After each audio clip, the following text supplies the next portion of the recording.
দেশনেত্রী বেগম খালেদা জিয়া গণতন্ত্রের এক অপূর্ব প্রহরী ছিলেন। তার এই সময় চলে যাওয়া অত্যন্ত জাতির জন্য দুর্ভাগ্য। আমরা আশা করেছিলাম যে উনি এই দেশের গণতান্ত্রিক উত্তরণকে উনি দেখে যাবেন, সেটা আল্লাহ দেন নাই।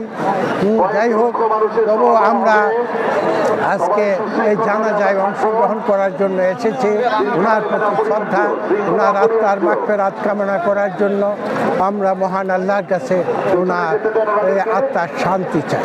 এই আকস্মিকভাবে গতকালকে বেগম খালেদা জিয়া চলে যাওয়ায় আমি মনে করি বিএনপির রাজনীতিতে তারেক রহমান সেই শূন্যতা পূরণ করতে সক্ষম হবেন এবং ওনার নেতৃত্ব আগামী দিনে আরও দৃঢ় এবং গণতন্ত্রের জন্য এক দৃষ্টান্ত হয়ে থাকবে বলে আমি বিশ্বাস করি।